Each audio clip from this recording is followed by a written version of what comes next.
Actually, the practice of meditation, whether sitting on the cushion or in activities, that's in the activities of daily life, really demands that the heart itself is relaxed in all states, what's known classically as the four positions of sitting, standing, walking, and lying down. And in fact, Master Mormon isn't the only person, or certainly not the only Zen master, to caution about getting too caught up in sitting meditation. There's the classic story of the young monk who very zealously starts at the training sodo, and although the monks are extremely busy most of the time, any spare moments that he has available during the day, he'll find a little corner and there he will sit cross-legged, sitting in meditation. Sitting in zazen, as it's called. And the master sees this, obviously, picks up very quickly what he's about and realizes that the young monk has become caught up in this idea that everything has to be sitting meditation. And so one day, when he sees the monk sitting in a corner, he goes and joins him and he sits down next to him. And of course, the young monk may be in meditation, but he knows perfectly well that his master is sitting by him, and so begins to feel, a little bit sort of in awe, and starts out of the corner of his eye, seeing what his master's actually doing. And the master reaches down, picks up a piece of broken tile off the floor, and begins taking his corner of the sleeve of his robe and starts rubbing this tile as if he's sort of polishing it. And eventually the young monk, his curiosity gets the better of him and says, "Master, what are you doing?"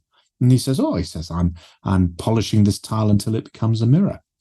Now, this obviously is in the day before silvered glass and our conception of mirrors. Before, of course, mirrors were metal, and they were made by using an abrasive material on a metallic surface, which is rubbed and rubbed and rubbed until suddenly the surface begins reflecting. It becomes reflective and becomes reflective like a mirror.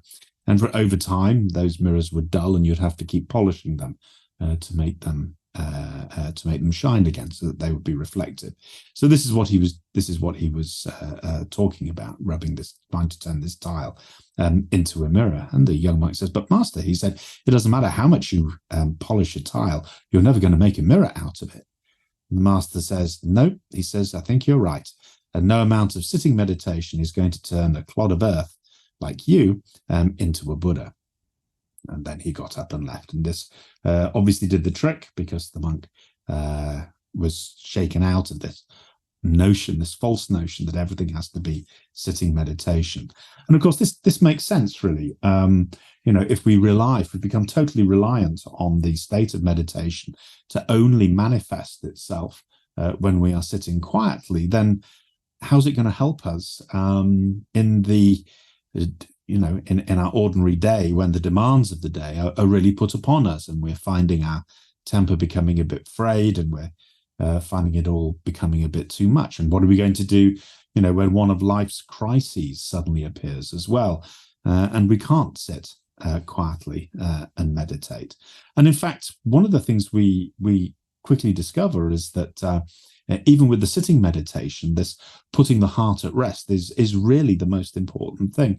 Because as anybody who's practiced meditation for any length of time will know, that just because we sit down quietly, and even if we sit in a really conducive environment, such as in a zendo with an altar at one end and a Buddha statue, a Buddha Rupa on it with the candles lit, and we're sitting with a group, doesn't mean that our hearts are going to sort of be at peace for the duration of the sitting. Far from it. In fact, what we find is that initially there may be a sort of, now that we can just sit down quietly by ourselves, in ourselves. But very quickly our minds begin to start racing again. They turns to what was happening earlier today, or something that's been on our mind, or perhaps what's coming up later on today.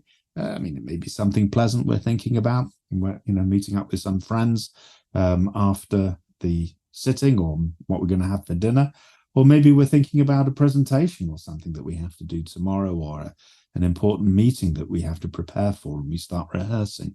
And these things just sort of come up. I mean, we don't consciously try to bring these about. We know that we're sitting meditation. We know that we're giving ourselves into the out breath, or the count on the out breath. And that this is, we're developing a sort of quietness, an inner quietness, to match the outer quietness. But it doesn't matter, because those thoughts are coming back and coming back. And of course, our practice of sitting meditation is that whenever the awareness comes in of having been once more carried away into a thought stream or a daydream or whatever, to immediately let go of that and to jump right back in to the object of meditation on the out breath, the count on the out breath. And so it is, and that's how we do it. And of course, our practice of meditation and activity, daily life practice, is exactly the same. It's just that the object of meditation is changing, because we're involved with multiple activities. First of all, it's getting out of bed when the alarm goes off in the morning, going to the bathroom, and going to the loo, and then having a shower and cleaning our teeth, and then coming through. And if there's a cat or a dog, perhaps we have to feed them, and then have some breakfast, and then get dressed or whatever, and then go to work and get the tube or the bus or drive the car, and then arrive at work, and then carry on with our day, whatever our tasks actually are. And then in the evening, come home and make dinner, or have a conversation with the people we live with, whatever it is. And these are the things, these are the activities that we do. These are the objects of meditation that we give ourselves into.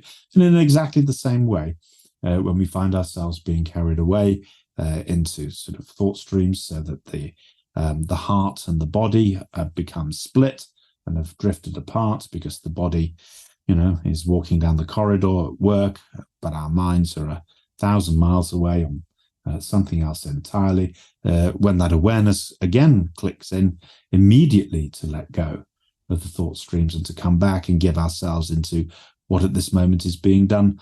And we use the body, of course, for the as the sort of anchor, as the anchor for our practice, because the body is always in the here and now, and the body isn't thinking. The body is pure sensation, and so we give ourselves into that, and that really helps. That acts as a sort of a different center of gravity to the thinking center that I am so wrapped up in an awful lot of our times. And this is what we find even in